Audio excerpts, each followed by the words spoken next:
नमस्कार, मैं श्रेया। आप देख रहे हैं डिजिटल इंडिया की न्यूज। बढ़ते हैं खबरों की ओर। सुप्रीम कोर्ट के फैसले पर राष्ट्रपति ने जताई आपत्ति, मांगी संवैधानिक राय। 8 अप्रैल के फैसले में सुप्रीम कोर्ट ने राष्ट्रपति और राज्यपालों को विधेयकों पर समय सीमा में निर्णय लेने का निर्देश दिया था। राष्ट्रपति द्रौपदी मुर्मू ने इसे संविधान की मूल भावना के खिलाफ बताया और अनुच्छेद 143(1) के तहत 14 संवैधानिक सवालों पर सर्वोच्च न्यायालय से राय मांगी है। उन्होंने कहा कि यह निर्णय कार्यपालिका के अधिकार क्षेत्र में न्यायपालिका का हस्तक्षेप है।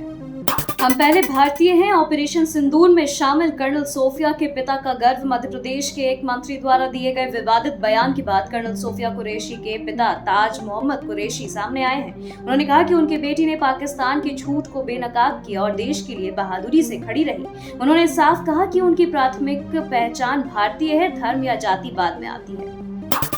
दिल्ली में प्रदूषण चरम पर। AQI 500 पार। आपने भाजपा पर साधा निशाना। दिल्ली NCR में मौसम में बदलाव के चलते धूल और प्रदूषण का स्तर खतरनाक स्थिति में पहुंच गया है। कई इलाकों में AQI 500 पार हो चुका है। आम आदमी पार्टी ने भाजपा की केंद्र और राज्य सरकारों को जिम्मेदार ठहराते हुए कहा कि कोई ठोस कदम नहीं उठाया गया जिसने जनता की सेहत पर असर पड़ रहा है। यमुना सफाई पर आप का वार। कहा सिर्फ दिखावा और नौटंकी। आपने यमुना की सफाई पर दिल्ली और केंद्र की भाजपा सरकार पर हमला बोला। DPCC की रिपोर्ट के अनुसार यमुना का BOD स्तर मानक से 42 गुना अधिक पाया गया। पार्टी ने कहा कि सरकारें सिर्फ घोषणाएं करती हैं, असल में यमुना पहले से भी ज्यादा प्रदूषित हो चुकी है।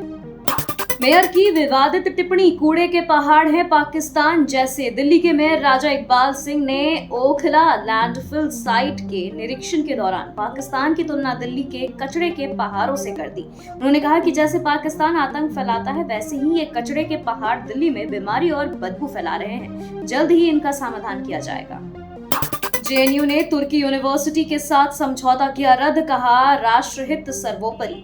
ऑपरेशन सिंदूर के बाद तुर्की द्वारा पाकिस्तान को समर्थन देने पर देश भर में तुर्की विरोध शुरू हो गया है। इसी के तहत JNU ने तुर्की के इनोनू यूनिवर्सिटी के साथ किया गया समझौता रद्द कर दिया है। विश्वविद्यालय ने सोशल मीडिया पर बयान जारी करते हुए कहा कि यह फैसला राष्ट्रीय सुरक्षा को ध्यान में रख कर लिया गया।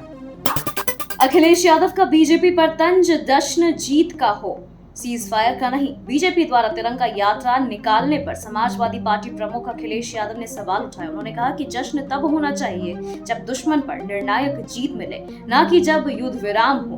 उन्होंने कहा कि सरकार को अब देश की आर्थिक और सामरिक स्थिति पर गंभीरता से ध्यान देना चाहिए। भाजपा नेता के वायरल अश्लील वीडियो पर बोली विधायक केतकी सिंह, खुद डूबे औरों को भी ले डूबे। बलिया में भाजपा नेता बब्बन सिंह रघुवंशी का डांसर संग वायरल अश्लील वीडियो चर्चा में है। उन्होंने इसे साजिश बताया, लेकिन विधायक केतकी सिंह ने कहा कि यह वीडियो शर्मनाक है और नेताजी अब खुद के साथ मंत्री का नाम भी घसीट रहे हैं। उन्होंने मामले को गंभीर बताते हुए नैतिकता पर सवाल उठाए।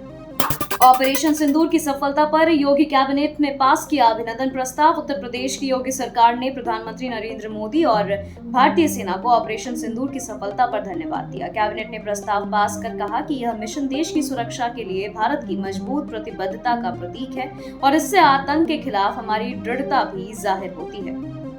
नक्शा पास नहीं फिर भी बन गया मकान। सांसद के पिता ने कोर्ट में मानी गलती। संभल के सपा सांसद जियाउर रहमान वर्क के पिता ममुल कुर्रहमान वर्क ने कोर्ट में स्वीकार किया कि उनका पैतृक मकान बिना नक्शा पास कराए बनाया गया है।